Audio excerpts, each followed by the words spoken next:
This week on Kentucky Afield, we're tagging along with a local hunter as he tries to help out a cattle farmer who's having a coyote problem. Right here. There's two of them come over here right now. And one thing's for sure, these hunts can be full of excitement. Next, there's a lot of conservation work to be done in the winter months. And on this trip, we're checking on a bear den. Smell like puppies. Then, if you're looking for big winter bass, Laurel Lake might be the place for you. Here we go. It's all next. All right. On Kentucky Afield. Such a pretty fish. Beautiful. This pond is plumb loaded with frogs. They're everywhere in here.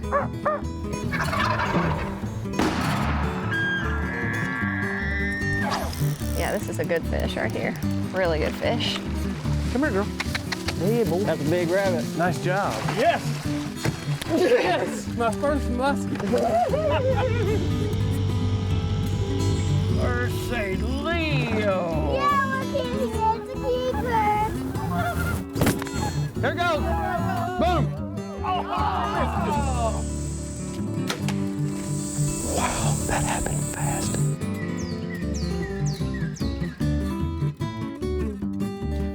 Hello, and welcome to Kentucky Afield. I'm your host, Chad Miles. Join us as we journey the Commonwealth in search of outdoor adventure. Predator hunting is quickly growing throughout the state of Kentucky, and now is the best time of year to get out and give it a try.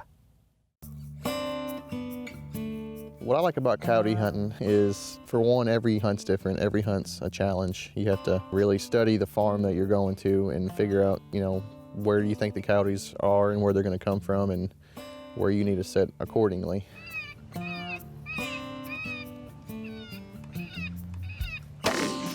I like to try to sit somewhere with a good vantage point.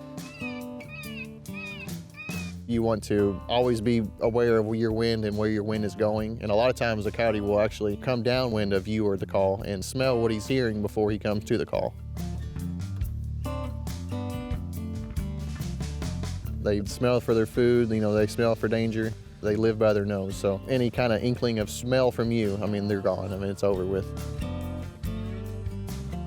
To me, the better times of the year to hunt is December, January, February, kind of the colder months. But you can get out and kill one in the summertime too. Coyote hunting's legal year round.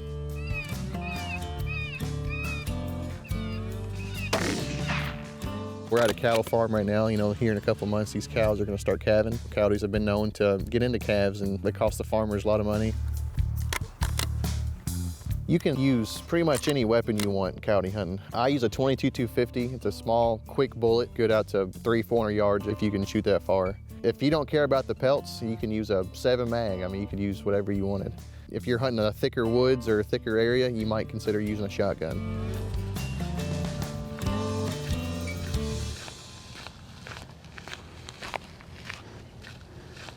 Well, it's a cold morning. This is a new farm. I got permission to coyote hunt. The farmer, he's got some cows and stuff out here, and of course he wants the coyotes gone. We're gonna try to slip back here and see if we can pull a couple out of the thicket.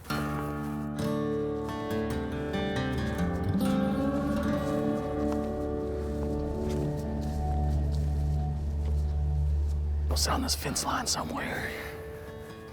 You can see this whole field here with some thick cover at the very end of it. Oh my gosh. We got coyotes howling down here right now. We gotta hurry up and set up.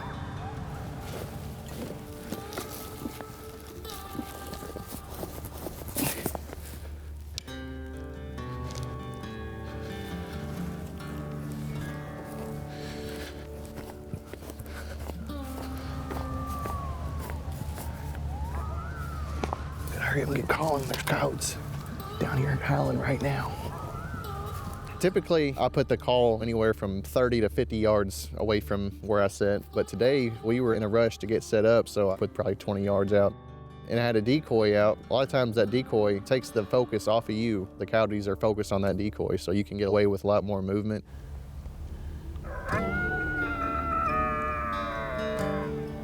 I started out with a lone female howl. I waited maybe 2 minutes and went directly into a rabid distress. It's 18 degrees out here and it's in the middle of the winter, so a coyote cannot pass up an easy meal like that.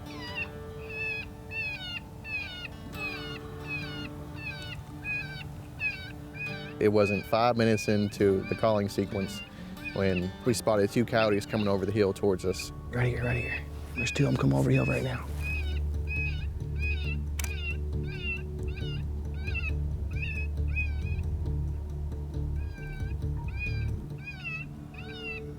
Woo! Woo! Left or right? I'm on left. Okay.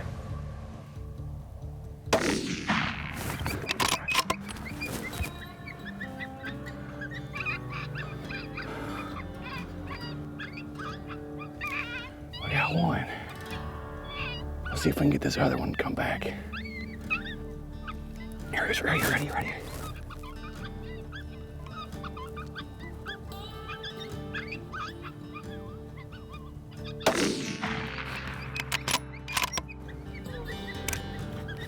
I don't know about that one.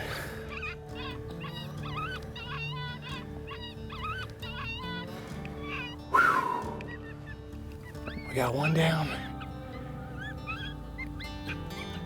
There's at least one more. Right here, right here, right here. At the very left, to the left. You ready? Yeah. Oh, dang it. My gun was on safety.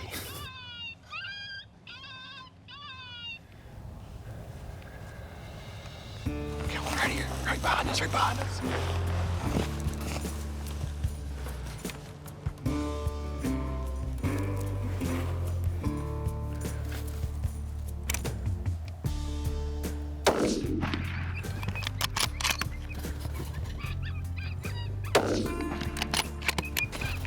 There's 2 down. Man, there's coyotes everywhere. That's a 3rd one. That's a completely different coyote. I was having to look around and he was back there. Let's go check these out. Anytime you can go out and kill a coyote, it's an awesome time. It's a great set. But if you can pull out 2 on the same stand, it's really something special. Here he is. It's like a male. He's definitely not this year's coyote, I wouldn't think. We checked out the first coyote and it was a big male. I'm assuming the one that, came in with him was his female. It's close to February. Their breeding season is upon us, so a lot of times this time of year they'll be paired. I was able to make a good shot on this one and put him down right here.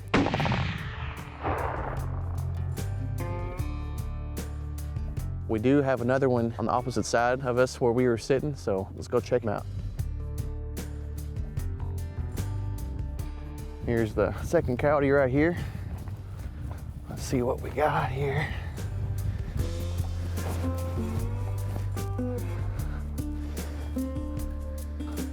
It's like this is a female. If I had to guess, I would think that this is a yearling. The second coyote was a young female coming in for an easy meal. Apparently she didn't care about all the commotion that was going on because she was coming in without a care in the world. We would have never seen this coyote. This is directly straight behind where we were sitting. And I just happened to look over my shoulder and then there she was. I got lucky.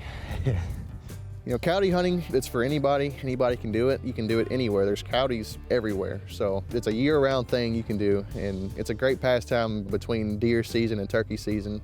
It's completely different from deer hunting or the turkey hunting. You have to outsmart a predator. They're such a smart animal. The landowner should be really happy. And I will definitely be back to this farm.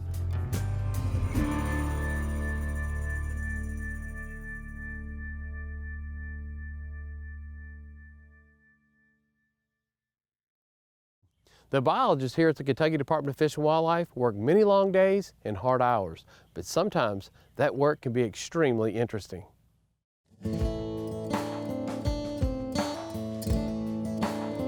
Today we've traveled to extreme southeastern Kentucky. We just pulled into a little town called Cumberland. We're going to Kingdom Come State Park. We're going to check out some bear cubs.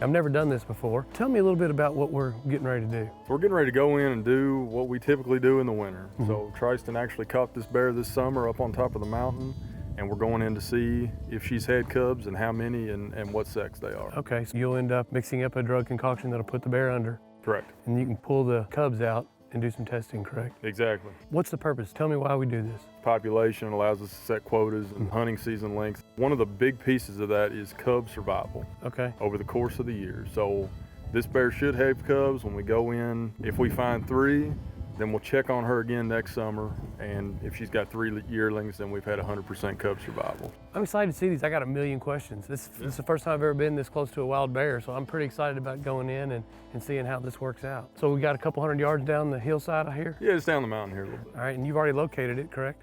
Yeah, we've got a general location. We had a flight done a few weeks ago to kind of give us a general idea of where she's at. Okay. So we know approximately where she is, and then we'll have to go in on foot and actually find where her den is. All right, well, you guys tell us how far back to stay, and let's get in and take a look at them. Sounds good. All right.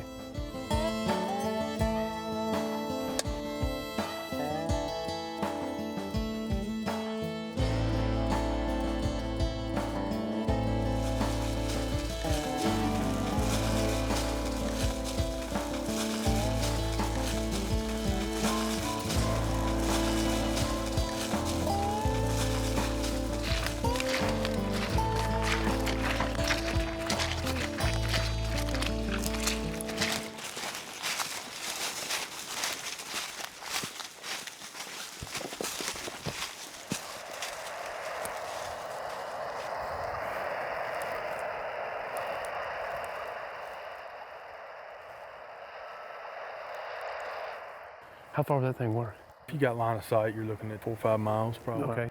You can hear most of these bears off the top of the mountain. It's pretty amazing that it'll work that way, though. Yeah. So right now, they've got a signal from this bear. They think it's about 350 yards away.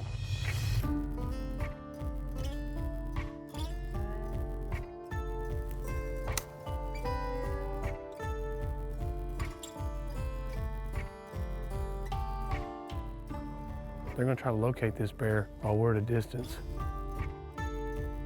You can see by looking at the terrain, it's pretty rough. It's pretty rough terrain. And this bear is somewhere where it felt safe with its cubs to try to hide. So it's a little bit of a search and find game here.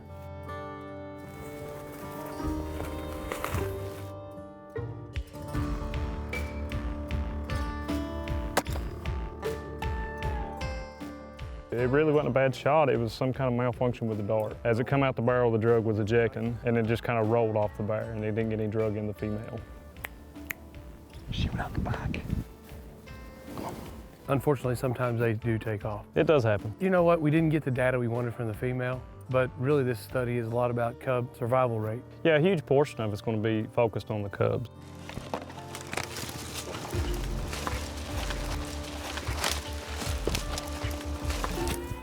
So right here, we are literally standing on top of the bear den. The cubs are right here. It looks like there's 3 of them here. So we're gonna get them out and get them worked up and get them back in their den site. A lot of people would think this would be somewhere completely covered in a cave or something, but look what we've got here. It's right in a big tree.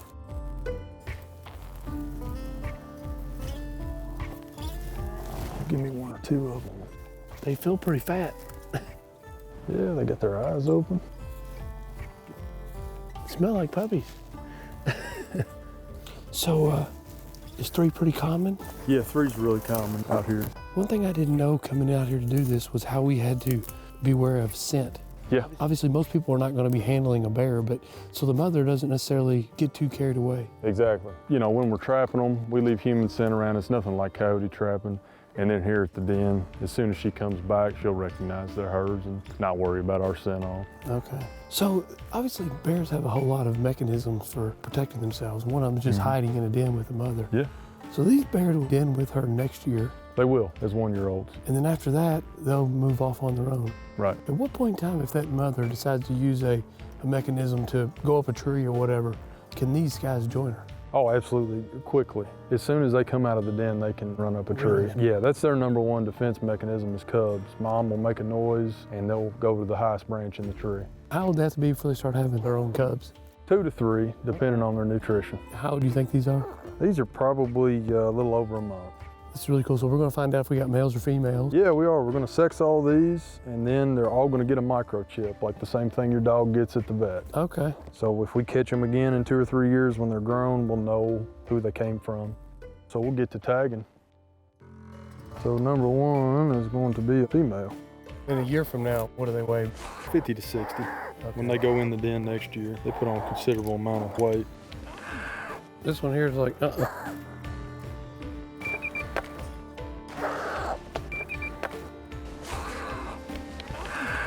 Female. Another female.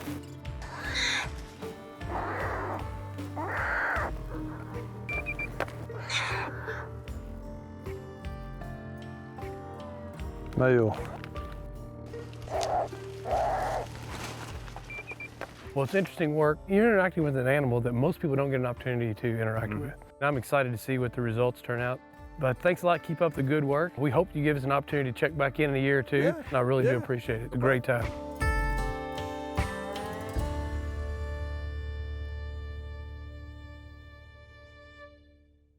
Are you looking for a new spot to go fishing this winter? Well, Laurel Lake may be the perfect place for you.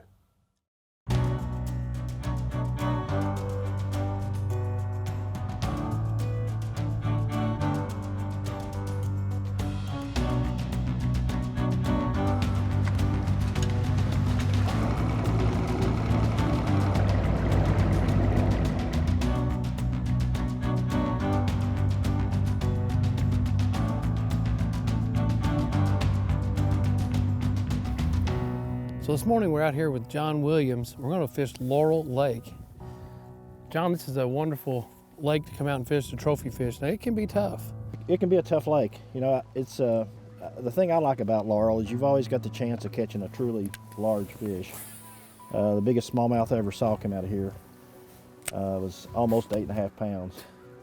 And then I've lucked out and caught one a little over 6 and seen some caught in the same boat that were, you know, pushing 7. So usually this time of year, if you catch a fish, it's a real nice one.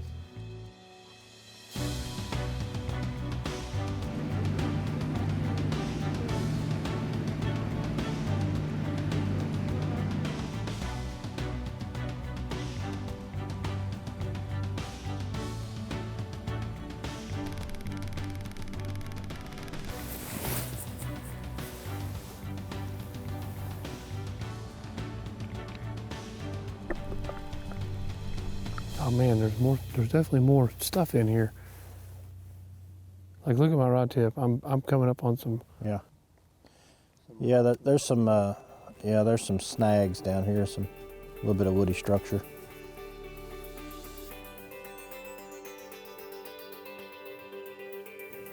Feels really good.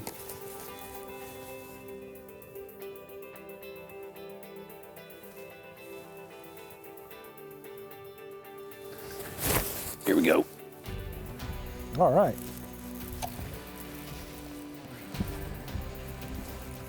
Pretty good fish. This one here picked his. Oh, that's a nice one. It's a pretty good fish. Not a beast, but it's a pretty good one. Yeah. Here we go. We'll take him. We will take it. A lot of times when you catch one, there may be several on this little spot, so we're going to try to get back out and give that a shot. But we're lucky there's not a whole lot of wind, although I like fishing the windy conditions, but I'll just throw a 1/2 ounce football jig unless I get into a lot of wind. But pretty nice fish. These smallmouth are so pretty and they fight so good. Well, so we'll see them a lot fatter than Afield. There's several, but they're getting ready for that that winter and then right into the egg producing period. Right.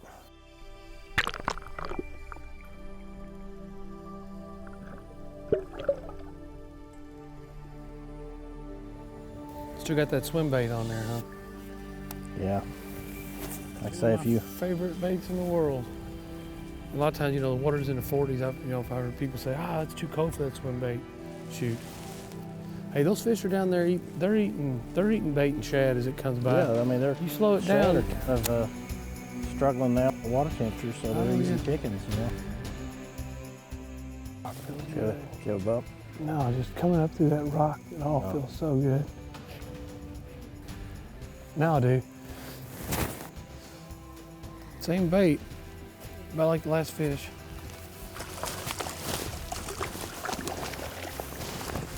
Here we go. We'll take him though. We will take him. A little bit shorter than the last one, I believe. Another on the jig. Where's those trophies we've been talking about? They're in here, believe me. Hey, but we'll take these all day long. We'll take these all day long. And this is, this fish here is a year or two away from a trophy. So this fish is 16 inches. So give it a couple more years, this will be a 4-pound, 20-inch fish. Right. So Beautiful fish. I love how these smallmouth are marked up, and they just fight so different, Such a beautiful fish, especially during the wintertime. And they're healthy. Yeah. Nice Looks fat, good. nice fat fish. Good job. We'll get that one back in there and try to get another one.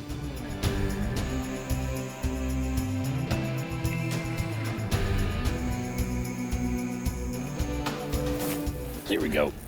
All right. He's shaking his head though. This might be a largemouth.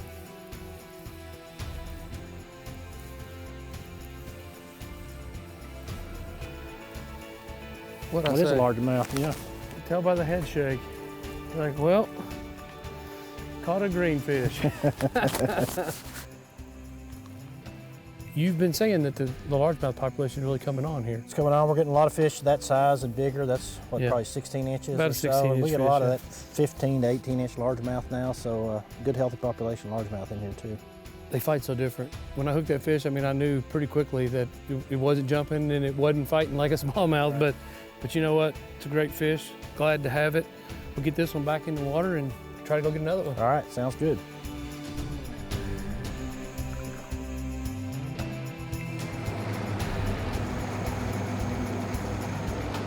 Well, John, I really enjoyed fishing with you. I always do enjoy hanging out with you because you're so knowledgeable about fish. 30 years you've accumulated knowledge of being on some of my favorite lakes. Yeah, I feel fortunate. I've had some nice offices. Lake Cumberland, Laurel Lake, Dale Hollow is a pretty nice place to spend your days. Yeah, I mean, the beauty of the wildlife we've seen and the quality of the fishing is just fantastic. We've seen all kinds of birds today and all kinds of deer. And this lake, you come out here and you go fishing, and we came completely blind. This lake is really a lake you come to catch a trophy fish. We talk about the sizes of fish that can be here, but we caught enough to keep us interested. Right, that's kind of what, I mean, I've had some tough days. We did catch fish today, or at least you did. I was kind of dead weight in the boat, but if you catch a few fish and then the chance of catching that truly, trophy fish of a lifetime is here. And I think that's what brings a lot of people back. I absolutely love this lake. Yeah. It's a beautiful lake. It is a beautiful lake. I've enjoyed it. Yeah.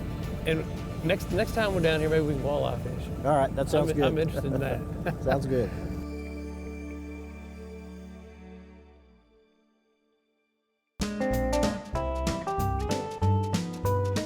Now let's check in and see who else has been out having fun in this week's Ones That Didn't Get Away.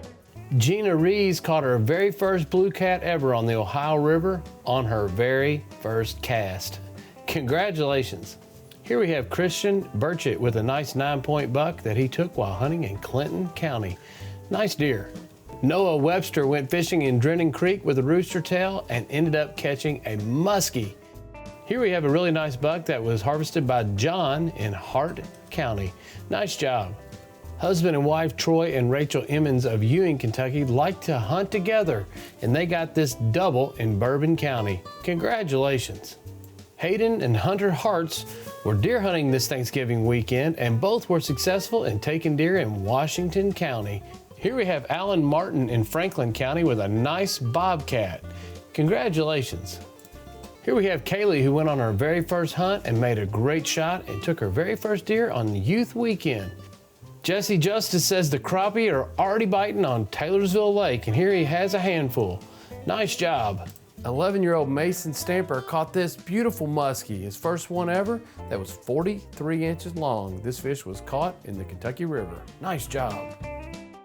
The best time to fish here in the state of Kentucky is right around the corner. And if you're looking for a new place to fish or some tips, make sure you join us on February the 22nd for our live fishing call-in show. And remember, hunting and fishing on private property is a privilege. Always ask permission and thank the landowner. Until next week, I'm your host, Chad Miles, and I hope to see you in the woods or on the water. Looking for something fun for your child to do this summer? The Kentucky Department of Fish and Wildlife has 3 camps across the state where kids learn outdoor skills, make friends, and have fun. Look, I caught a fish. Oh! But we only have a few spots left, so you'd better hurry. Kentucky Conservation Camps, a week that lasts a lifetime. For more information, visit fw.ky.gov and click on Register for Summer Camps.